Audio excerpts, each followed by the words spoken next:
Hi, this is Nicole Tage, and thank you so much for joining the first episode of Politics for Parents.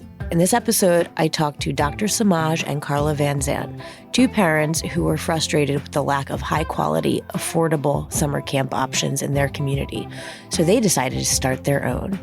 Inspire Life is a camp program based in Asbury Park, New Jersey, that combines STEM, technology, fine art, recreation, all the things you would love for your children to experience in a summer camp.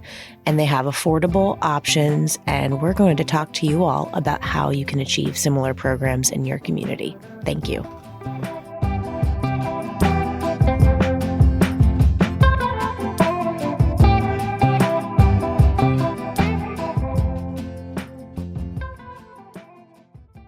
I'm Nicole Tage, and I would like to welcome everyone to the first episode of Politics for Parents. So thank you so much for joining us today, and thank you to Semaj and Carla for being here. So the goal of this podcast is to give parents informative, constructive discussions around policy issues that impact our daily lives. So many of us care about the same things. We want the best schools for our kids. We want safe roads for them to bike on. I'm sure, we'd all love it if we could get a handle on climate change. We worry about social media and the impact of tech on our kids' lives. And within these issues, there are policy solutions that we can advocate for. So the goal of this project is to have discussions about the issues and the political dynamics that, mold them all, and to just give everyone some action items they can take and some advocacy steps that they can take to make lives better for their children, and we can collectively pursue to make a better world for our kids. I was listening to a podcast this morning with a prominent media and tech journalist, and she talked about the grievance industrial complex and how so much of our media has become about complaining, and it's not solutions oriented. So I'm really excited for this first episode to be with both of you to talk about a topic that so many parents are freaking out about right now, which is summer camp plans, the summer childcare conundrum. So today I've got Dr. Semaj and Carla Vanzant with us from Inspired Life in Asbury Park, New Jersey. Now, you guys started this camp in 2016, and very quickly it seems like it took off. There was a ton of interest. So you focus on a fusion of fine art and technology during the summer months. And you also talk about diversity. You have a diverse group of campers, staff, passionate volunteers, and an ever-expanding array of courses. So the program seems great, and I'd just love to start off by telling us, how you arrived at this point. From what I understand, like me, your parents who, were looking at summer camp. You're not from New Jersey. You arrived in New Jersey. We're looking at options for your kids, and you weighed a lot of the same things I did. You want your kids to have fun, but you also want them to have some type of an intellectual enrichment component, and finding something that's affordable and covers all those bases was tough. So how did Inspire Life start? So first of all, thank you so much for having us. We are elated to be here with you and just really connected to the mission of this podcast. So we're just so grateful to be having this conversation about something we love, Inspire Life. And so Inspire Life started, like you said, in 2016. And we weren't planning on starting a summer camp.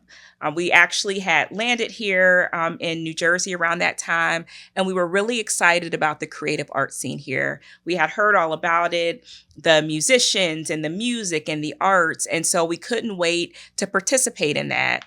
We have two young boys that we're raising, and so we want them to be ingrained in the arts. I think both of us are more appreciators Absolutely. of the arts than actual artists ourselves. As am I. I hear you. But we know the value that it adds to our communities and our lives. And so we really wanted to be a part of that. And so when we came here, we quickly realized a couple of things. One, camps were really expensive. That centered those types of things. Two, there wasn't a lot of diversity in the opportunities that were available. And then lastly, for the opportunities that were out there, there were a lot of kids that just did not have access. And so we quickly started conversations around what are we going to do about it? And so that's really how Inspire Life was born. We wanted to give what little we had to make sure that kids in our community and kids all across New Jersey and beyond had opportunities to engage in these wonderful experiences over the summer. We have like the most magical summers on the Jersey Shore. Absolutely. And so what better way to do it than to offer this camp? Yeah. And we actually, one of the things that we discovered in our research was that not only were camps expensive as far as the tuition, but they also did not provide meals. And so for Inspire Life, when we were thinking and designing what became Inspire Life Camp, we said we must make sure that we can also provide meals because of the weight, the burden, the expense that it causes on parents. But one of the things that we also saw was that, with all of the camps and the different in our research, many of them were recreation based, and that's a great thing. But our kids' minds are also important and needed to be nurtured. And we wanted to make sure that we had a camp that, checked all of these boxes that we were looking for, that we couldn't find it. And so out of this vacuum of of the vacuum that we discovered, we decided to fill it. And with time, energy, investment, and make sure that the kids all across Asbury Park, Neptune, and the Central Jersey Shore really had the opportunity for this wonderful camp experience during the summer that was strategically and intentionally placed right before the school year began so that they were finding fun, exciting ways to learn, to grow, to develop, and they were ready to learn once the school year started. Yeah, and I want to talk about that just a little bit because that really resonated when I first met you because I've thought about the learning loss so much over the summer. My daughter's in first grade, so now she's reading and she's gotten really into reading. And prior camps that we've attended really didn't have any focus on that, but I was working full time. So my only camp options were a lot of these activities-based camps that were full time and offered busing, and with the hours I was working, that was just where I needed to be. But our school, the school that we go to does have an enrichment program. It's the summer, but it's only part-time. Yeah. So I think that's a really great combination because we're at the Jersey Shore. We want our kids to have fun. I grew up going to the beach. Yeah. But as a parent, I think we all try not to be like too overbearing, but you want your kids to thrive and you don't want them to lose some of those gains over the summer. So could you talk just a little bit more about some of the programs that you offer and some of those ways that you promote learning, you make it fun? I'm sure they're not doing like times tables all summer. So I'd love to hear a little more about that. Our kids will probably trip us coming in the door if we made them do timetables, like we don't want to do it. But one of the things that we have discovered is that kids don't mind learning. Yeah. It's just the way and that the information is presented to them. Yeah. And so our camps, they are infused with, literacy and math and science. And so all of these things are involved in addition to the technology and, the thing. And so they're learning in so many different fun ways. And so no, they're not at a chalkboard trying to figure out a formula, but they are computing, right? When they're learning about the drones, they're having to figure out how high can it go, how far, what can get the best picture angle. And they're using math in that way. When they're in our low-tech science class, they're trying to figure out how can we use pieces of paper and a tape to hold up the weight of a full soda can, right? Or when they're in our photography class, or even trying to figure out makey, which is like this video game or coding. They're using all of these different skills that are so transferable. And we've gotten testimony after testimony from parents who said that their children, after coming to our camp, are doing so much better in math and science and reading because of the literacy that we've infused in so many fun ways. Kids don't even know that they're actually doing it, and they become excited. And we even had one kid that that I remember distinctly said, "I didn't know I liked math this much." right? Because it was so fun. It was so engaging. We had such a great teaching staff that they really begin to understand that these subjects can be beneficial because they're not being taught to a test. There's no test at the end of summer camp. They're not being, pressured to learn along with everybody else in the class at the same rate. But it's really organic in the way that that the kids are learning. And so with all of the STEAM that's involved, the literacy that's there, our children and the campers, and I call them our children because they all become my kids, Yeah. right? They really come out as superstars and perform really well as they go into their school year because they've been jump started or ignited in such a fun way. Yeah. And I think that's so important too. As you mentioned, the summer slide, kids being home all summer and hopefully having a good time. We want that. And we have a good time at camp too. So it's not all serious, but they forget a lot of information. And so that space of time, we really reignite their minds, and we have a heavy focus on literacy. We know that literacy rates and math rates across Monmouth County and even around the country, especially post-COVID, are really struggling right now. So by engaging them in those ways, it really helps to reignite their mind and look at these things differently. And it's infused in every aspect of the camp. They're able to get books. So we have a great relationship with Bridge of Books, which is a local nonprofit that gives us books to not only read with the kids, but they're able to take them home and build their own libraries. And so it's just a wonderful experience for them to learn and grow. Yeah. And I mean, as a parent, I really appreciate your focus there because I know, for parents who are working full time, and if your kid's not getting that at their day camp, last summer I was trying to figure out, okay, where can I fit in some type of learning? Because I don't really think she's getting it at camp, and I want to make sure we keep on the literacy and the math. And I just I could never be a teacher. I volunteered as a tutor. I learned very early on. That's not my skill set, right? Yeah. And so many parents, even just getting to do the homework, we try our best, but I mean, that's where you really need some type of expertise, research. So I think that's so important that camp programs do include that component, because if kids aren't getting it at camp and their parents are working, you just don't have capacity to do that. Absolutely. Yeah. So, that's great. But I want to shift a little bit to how, this all started. You moved here from, I think, the South, you said. So you come to New Jersey, and one of the things that I think makes New Jersey unique is the extraordinary cost of camping. So you move here to first summer. You are looking at camps. Was it total sticker shock? And also the thought for husband and wife to start a summer camp. I know if I suggested that to my husband, he'd be like, you're on drugs. What are you doing? So I'd love to know a little bit more about that discussion and just kind of how it really happened. What was the light bulb moment or whatever you got so fed up? Yeah. So I was going to say, I think everything that you just mentioned. So the sticker shock was wowzer. So I grew up originally in Erie, Pennsylvania, and cost of living is low there. And so my mom worked part-time while my dad worked full-time. And so there were some childcare options. I didn't have a ton of summer camp experiences, but the ones that I did had were memorable. And thankfully, my mom was able to be home.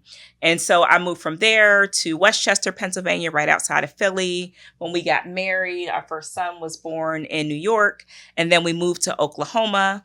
And so there was nothing that prepared us for coming back to Jersey. And I'll let Semaj kind of tell his journey. Yeah, so I was born and raised in New Orleans and and I did have a lot of summer camp experiences because both of my parents did work. And so I was in a variety of experiences during the summer.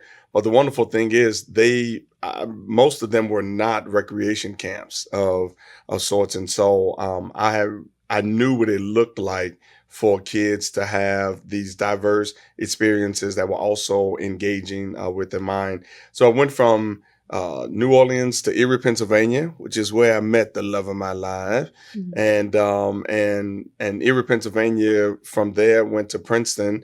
But I was a college student, so I really, the cost of living didn't register to me at that time. Mm-hmm. And then, of course, we moved to New York and to Oklahoma, which was extremely affordable for us.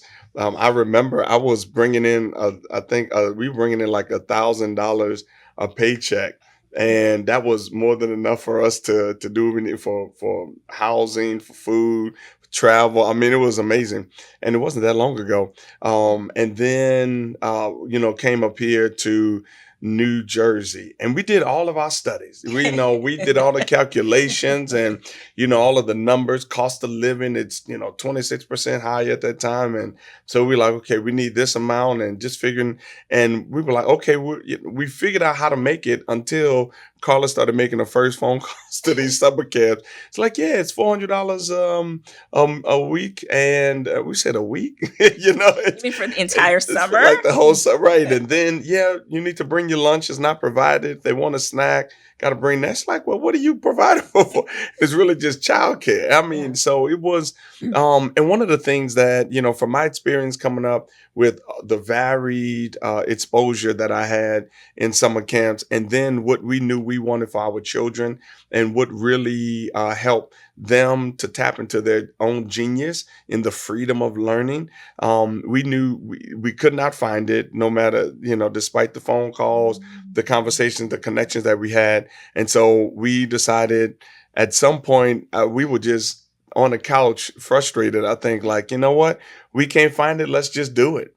And it started coming from there, from that place of, we really want this, not just for our kids, but for the many kids that we are in communication with, that are in community with us. Now, we've heard the frustrations of parents like us who had, the same concern. And so from that, Inspire Life was birthed.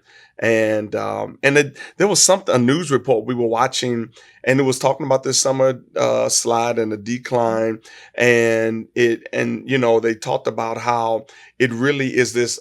One reporter said it's this death cycle, right? And that's how they described it. And so in our conversation, we were like, we're going to inspire life, since all that's around in life is happening, and the school system and the other camps is putting kids on this death cycle. Mm-hmm. We're going to create a camp that inspires life. And thus it was born in the den.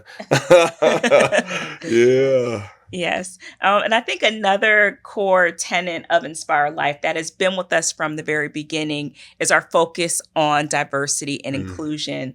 When we were looking around at camps, and we saw the amazing experiences that some kids were having, and their families could afford to send them to sleepaway camp and send them to these other types of experiences. And then we look around in our local community, and parents were really struggling to send their kids anywhere. Yeah. We knew that we had to do something. And so there were, I think, a lot of frustrated conversations about what was available, which eventually turned into like, we need to do this. We have to figure it out.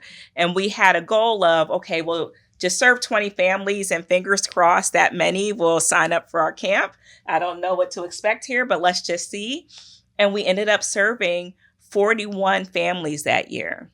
Yeah. And we were completely blown away. Yeah. And for all of the families that came in, it was really the same story. Like, we needed this. We wanted to send our kids somewhere. This filled a need, filled a gap. Thank you so much for doing it. And so we've been filling that gap ever since. Yeah. And I can say that Inspire Life too has been a beneficiary of partnership, right? Yeah. That we've had over 80 partners throughout these years that have really connected with the vision that we put forth, and have helped us to provide these experiences for the kids throughout the years. And so we're excited and grateful for all of our partners. Some of them are government agencies, some of them are local foundations, some of them are other larger nonprofits that have all poured in and connected with us to say, hey, we've seen that you're doing something different that's meaningful. We see the change that it's making in these children's lives and the families. And so we want to be a part of that. So we're grateful.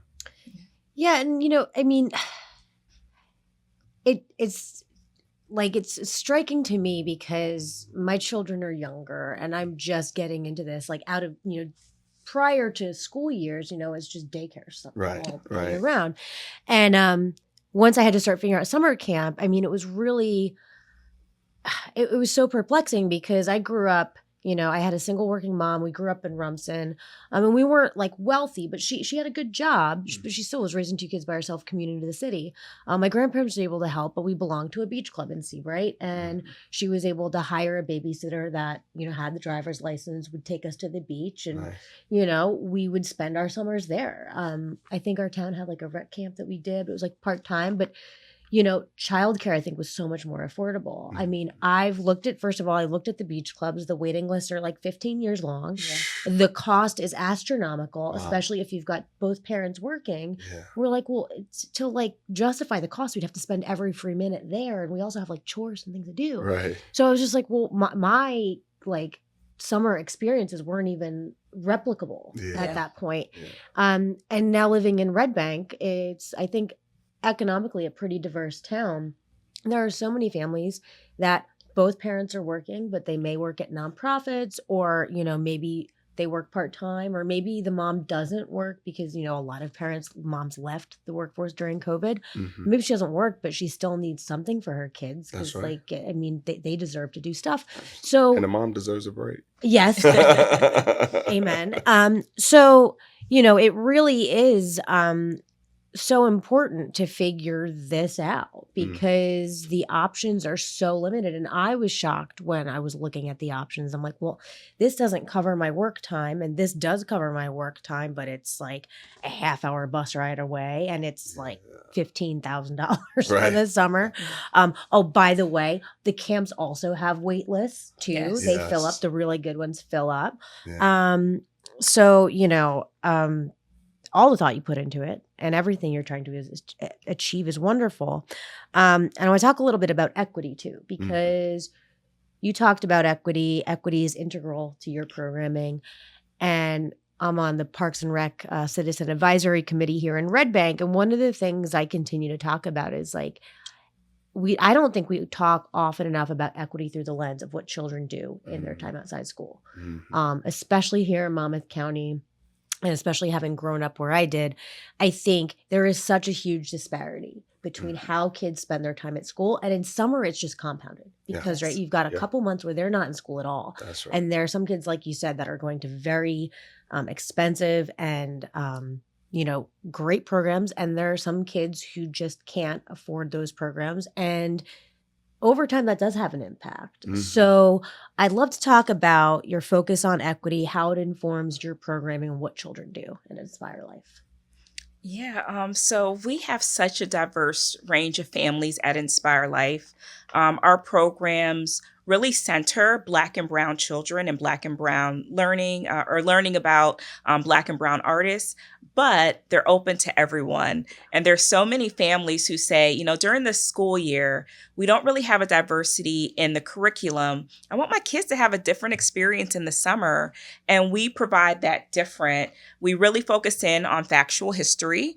And so we talk a lot about our world, not just from a perspective of what it used to be, because I think there is more current history that can really inform us. But we also talk a lot about where we're going and the ways that they can contribute to that difference they want to see.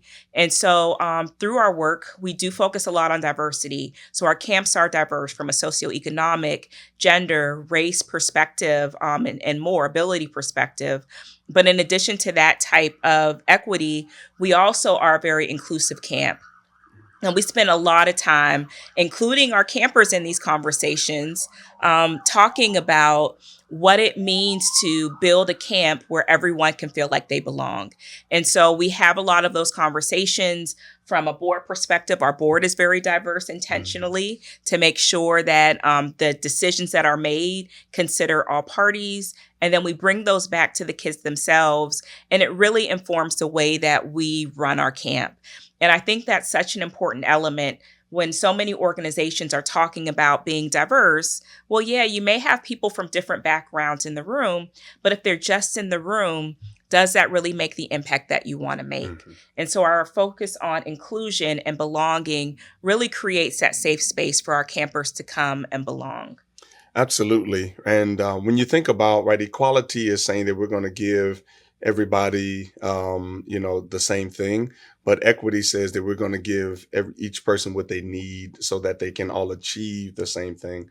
And so in our camps, we make sure that all of our kids get what they need. And we have our staff team and also the volunteers. And Carla and I are really intentional about being aware of these students, right, and these campers, and what is it that they need, because we at the end we have a goal that we want all of them to achieve. And we realize that it takes different things for each kid to get there, and we do our very best to specialize it so that they all have the same feeling of self-worth and dignity and confidence as they get ready to go into the next school year. And really with all of the activities, because we're not just a summer camp, right? We run things throughout the year.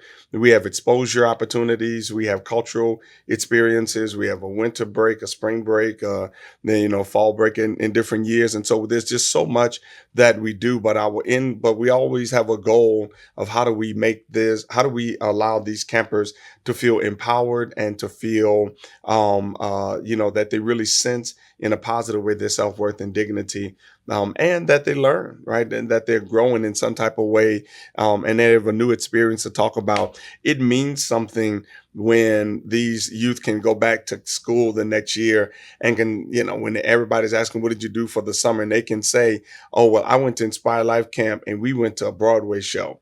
I went to Inspire Life Camp and we visited Two River Theater. Or I went to Inspire Life Camp and we did this thing, or we sat with seniors and we made cards for other senior citizens, or we walked with the local art legend, Charles Trott, as he showed us, the various murals around the city that he did. Those things mean something. And it also brings value, to the community, because now the community that they may have gotten a perspective or story that is negative and just everything about the city or the community has been pejorative, and even about themselves. Now they can say, here's something positive that I've learned. Here's something, wonderful that I've experienced. And Inspire Life does that with equity. In addition to, it helps even those, who are white presenting, when they come, they leave saying, wait a minute, this diversity is what I enjoy. I'm better because of it. Mhm. And they now bring that conversation into their classroom, into their families, at the dinner tables. And it's really just making a difference all across the board.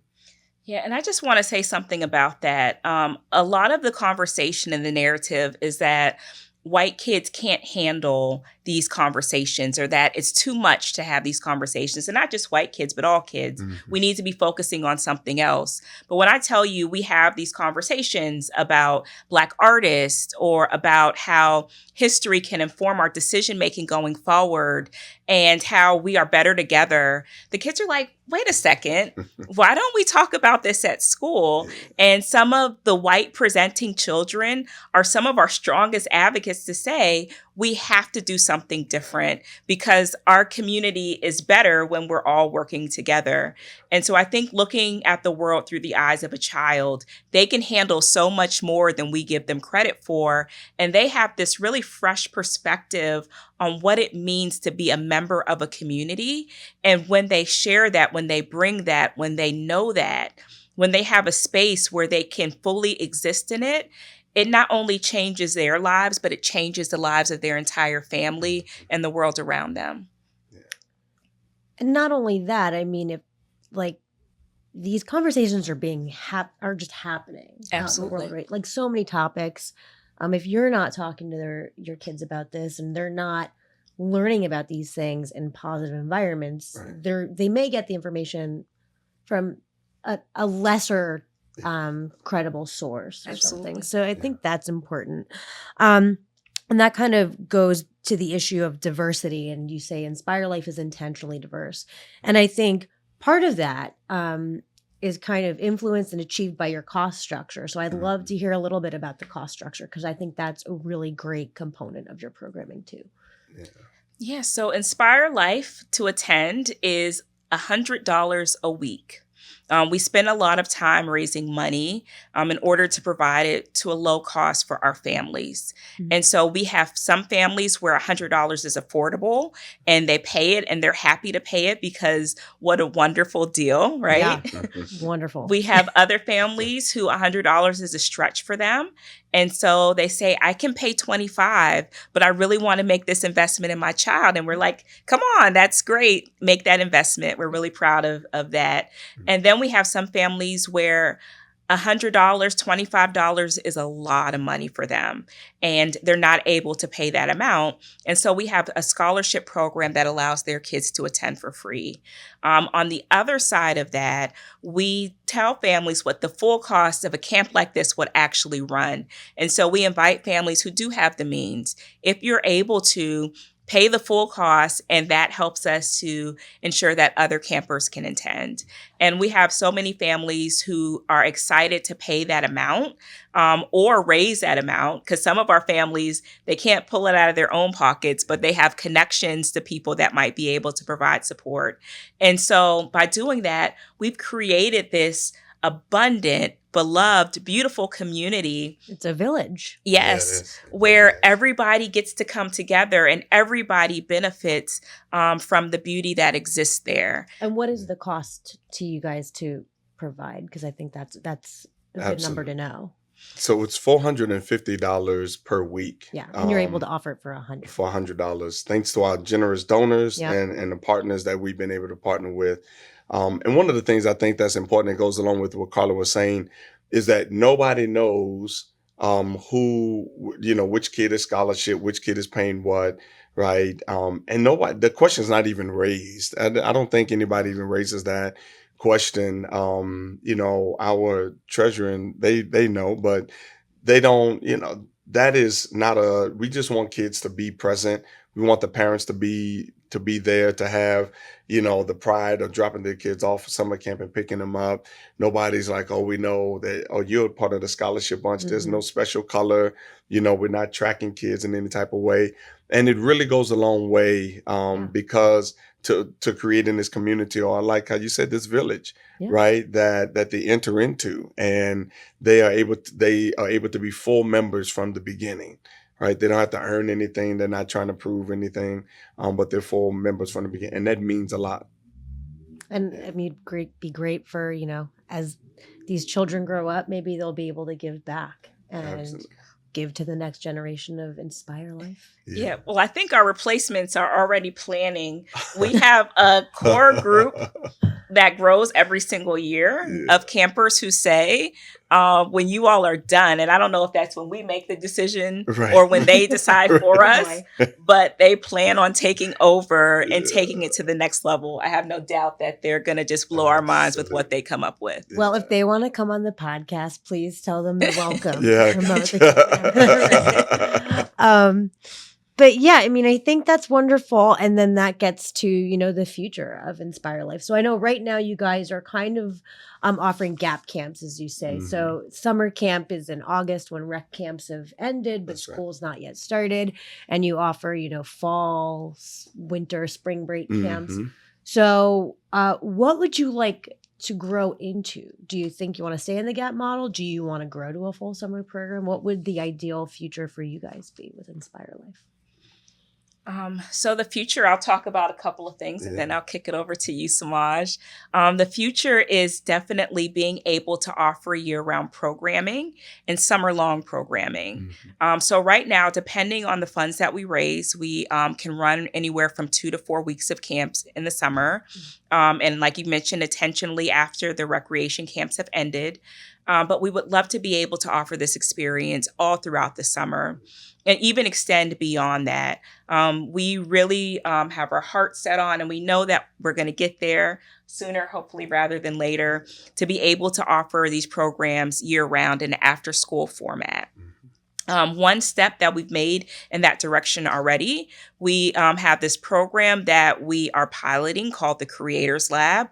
And it's really focused on music production and film and instrumentation, where the kids come together and they are writing songs and making videos. And so our plan was that we were going to run it as a 6-week pilot. And it meets every Friday. And we offer food, of course, because the kids love to eat and they rate our food choices. Yeah, right. So if we bring something that's not good, Right. they let us know. Yeah. My Girl Scout troop does the same thing. Right. Yes. I hear about it. They don't like the snack that Oh, day. God. Yeah, so we have them come in and they're learning. And when the program was supposed to end, which was, I think, 2 weeks 2 ago at weeks this ago. point, they asked if they can continue. So it's definitely a hit with the campers and the families to have that space. And so we're working towards being able to offer that year round and eventually be able to offer it even more throughout the week. Mm-hmm. Yeah, and I think, one of the things that Inspire Life is not, we offer these camp experiences, which is great, but we also have these cultural experiences. And so part of our future plans, goals, dreams, and is to really be able to do ancestry traits for these young people so that they realize, especially for those who are Black and brown, right, that their ancestry goes far beyond the shores of Port Comfort in Virginia, or it goes far beyond, those who may have immigrated from other countries, and to be able to then take them to various countries in Africa, in South America, in, other places of the world, even Samoa. We've had those who have Samoan heritage, and, to be able to say, this is where you're from, and be able to have not just them go to see their own, but to take friends with them, right? To be able to experience that for themselves. And so that's definitely another part and future of Inspire Life that we would love to be able to come to fruition as soon as possible, in addition to the offerings that we have. And one of the things too, just to put it out there, right? We all know Netflix is coming right in our backyard. Yeah. And so we would love to have a direct feeder from Inspire Life to Netflix with all of the jobs that will be coming in technology and science and fine arts, right? With acting, all of those things that we are doing now, right? They utilize on a Netflix studio. And so would love to have some type of connection, not just with Netflix, but with Paramount and some of the other, recording studios and things, and even the Tyler Perry studios in Atlanta, right? Just to have a connection so that these kids know that if they come to Inspire Life, that there's a direct feeder to be able to get them into, some type of connection, employment, or internship with one of these studios, so that they can practice what they're learning in very tangible and real ways. Yeah, and having various career pathways is so important for kids. Yeah. And figuring out what they're interested in and pairing that with like a career path in life is so important. I feel like, when I was growing up, if you were one of the smart kids, it was like, oh, doctor, lawyer, investment banker, Wall Street person. Yeah. And like, if you're like, well, yeah, I do well in school, but those aren't my passions, it's great to talk about other avenues and not just kind of overlook their interest in art or writing. Netflix, they're very smart writers that make a lot of money doing those shows. Some of them are not so great. So hopefully all your children can give us some really great art to watch. So I guess, to kind of wrap it all up, the aim here is really to talk about not only these issues and kind of dive into them a little bit, but what can our listeners and our audience do to improve this policy issue. So you have a wonderful program, and you mentioned, you raise funds to support the camp. So through Inspire Life, people can donate. But also you mentioned a couple different funding streams, some public funding streams. So if listeners want to support your mission, if they would love to see this effort grow, if they'd love to be able to send their kids there, what are some ways folks can kind of engage with your mission and keep this movement going to try and, enhance and build these programs and get more access for kids? Yeah. Well, definitely thanks for asking that. One of the ways that there are many ways, but one of the ways, especially directly for Inspire Life, is simply to go to our website, weinspirelife.org, and they can not only learn more about the programs that we offer, but they can also find ways in which they can give and donate or even volunteer their time. Another ways that is really helpful would be to advocate with their local government officials to say this is something that's not happening and this is something we want more of. Because there are a lot of government dollars that can be allocated rather to programs such as Inspire Life that offer these enriching activities, especially because so many schools in certain zip codes have had to pull the extracurricular activities that would have happened throughout the school year. So to make it available, to make Inspire Life available throughout the year would be absolutely tremendous. And studies show that those kids involved in extracurricular activities do much better in their regular, studies. And so why not provide that for them? Yeah. And so to advocate to their local officials to reallocate money for that. Also, I think there's identifying this common pain point.